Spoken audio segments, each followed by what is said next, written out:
Mais de 40 mil crianças e adolescentes todos os anos desaparecem no nosso país.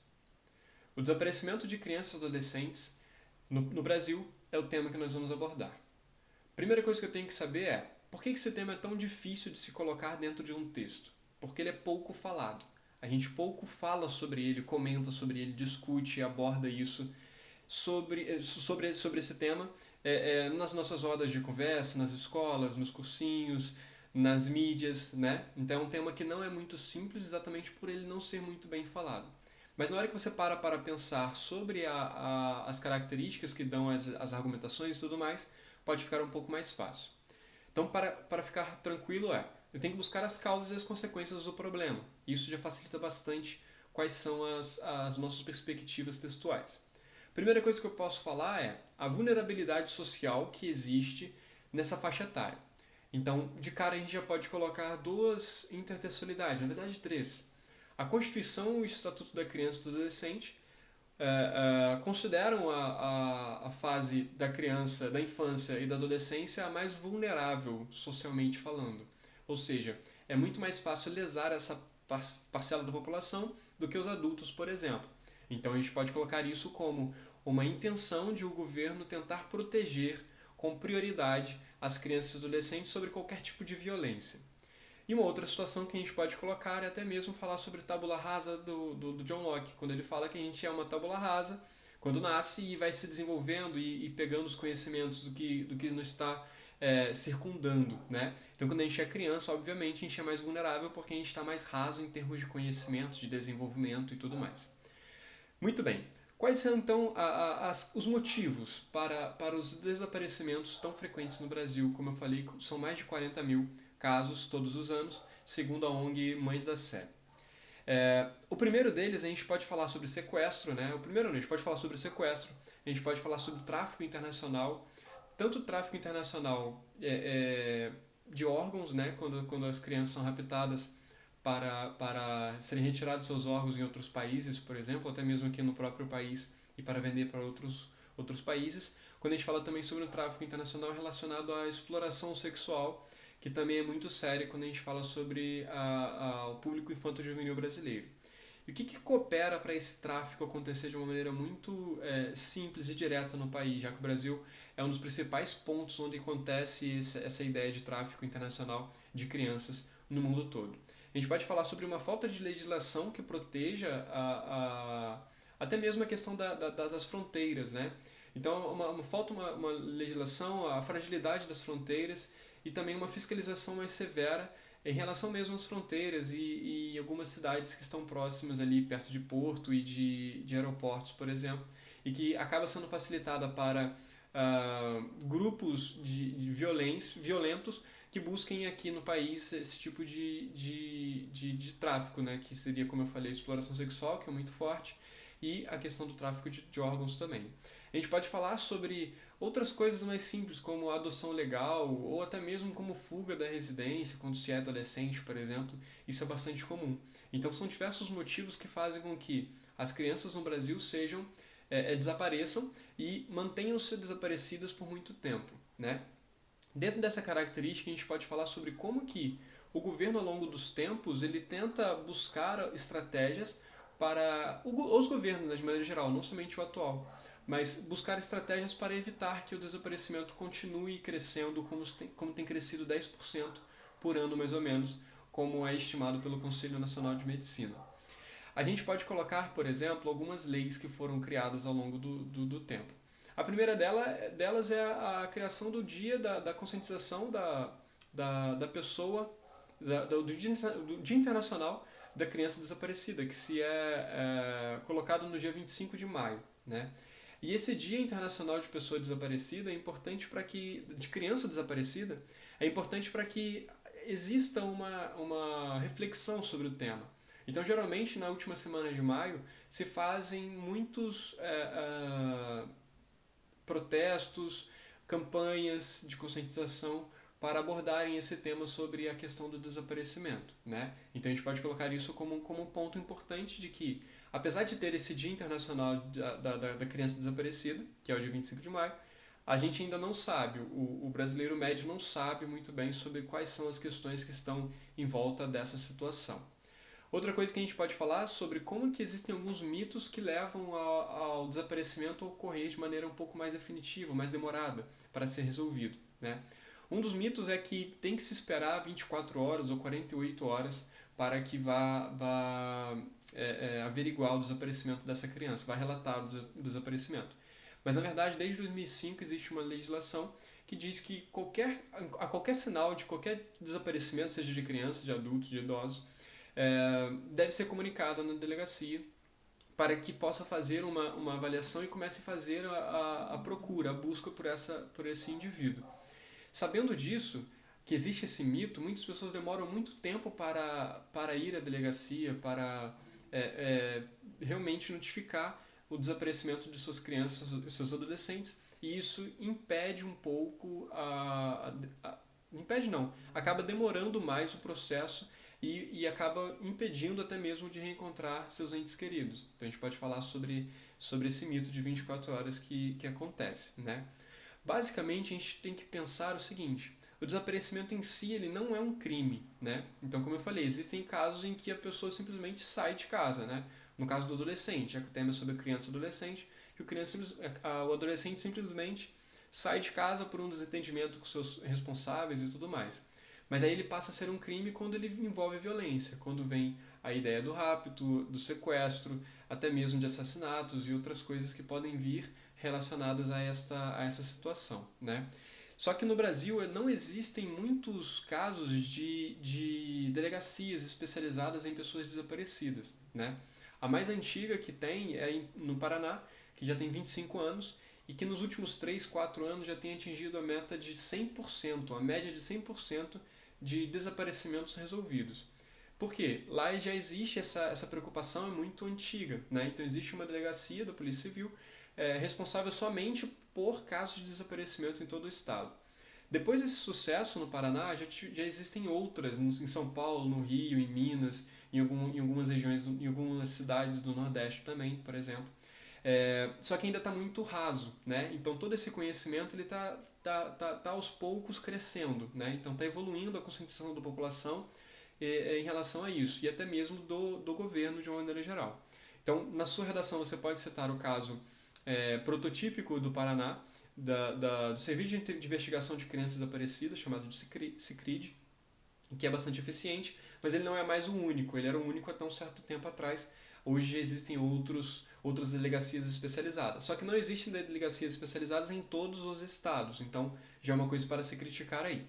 Outra coisa relacionada ao governo que pode colocar claramente foi que, em março de 2019, foi sancionada uma lei chamada sobre Plano Nacional de Pessoa Desaparecida, que é a Política Nacional de Pessoa Desaparecida. E nessa política ela fala sobre várias coisas relacionadas à ideia do desaparecimento, para solucionar o desaparecimento. Dentre elas é a unificação de um cadastro nacional de pessoas desaparecidas. Esse cadastro já existe desde 2009, só que ele era feito de uma maneira muito ineficiente, né? Então essa política nacional já promove uma mudança nisso. Só que ainda não foi posto em prática. Então existem muitas coisas que impedem que isso seja posto em prática, né? Em prática. Não existe ainda uma agilização relacionada a isso. Dentro do tema específico nosso, que são crianças e adolescentes, cabe mencionar que essa política nacional, essa lei de política nacional de pessoas desaparecidas, mudou um artigo do Estatuto da Criança e do Adolescente, que até o ano passado as crianças para viajar tinham que ter no mínimo 12 anos, até 12 anos, tinham que apresentar uma documentação com foto para viajar para outros estados.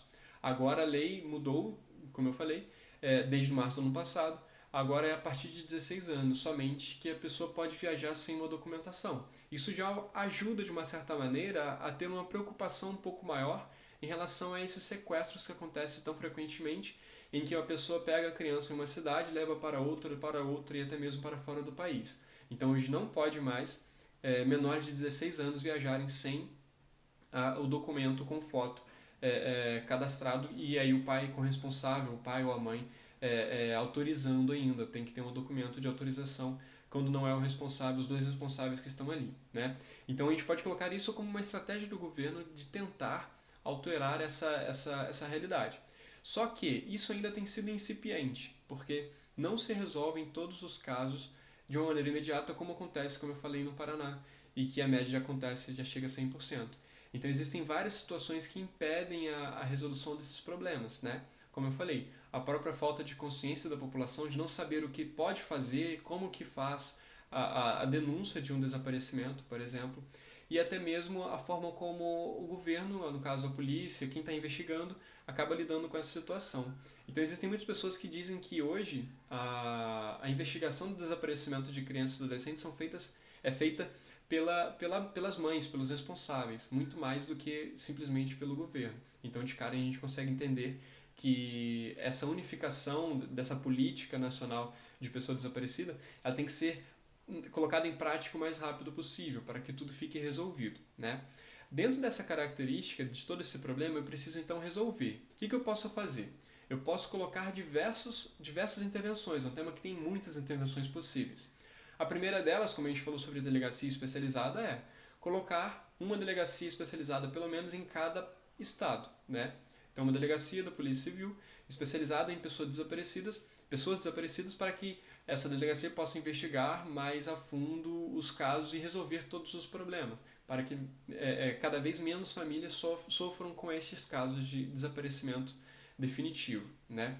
Uma outra coisa que a gente pode falar também é defender a inclusão, por exemplo, no currículo escolar de ensino básico, de palestras preventivas para crianças e adolescentes. Então pode colocar palestras educativas, preventivas, de pais e filhos, ou de alunos, pais e alunos, para mostrar os riscos do sequestro de menor, né? Então, muitas crianças hoje são sequestradas porque não sabem muito bem o perigo que está perto dela, né? Então, essas palestras elas podem ser de uma maneira bem interessante, né? Uma outra coisa também seria, com a criação dessas delegacias, os policiais fazerem trabalho junto à comunidade, em locais movimentados, para prevenir esse tipo de caso, né? Porque, como eu falei, como crianças e adolescentes são muito vulneráveis, as crianças e adolescentes são muito vulneráveis, os pais são responsabilizados por várias situações, a maioria delas, na verdade, né? Então a gente pode colocar ali de uma forma de instruir os pais, de alertar os pais sobre os riscos. Então a gente pode colocar a Polícia Civil fazer programas, trabalho junto a locais movimentados. Outra situação, a gente pode falar também sobre ONGs, né? Então as ONGs também podem fazer esse tipo de trabalho junto às escolas, junto à comunidade. E também colocar paralelos com coisas que existem. Se você for citar a ideia da delegacia, cita a que é a mais eficiente no Brasil, como eu falei, que é a do Paraná. Mas cuidado para não falar que ela é a única, porque apesar de muitos sites falarem que é a única, não é.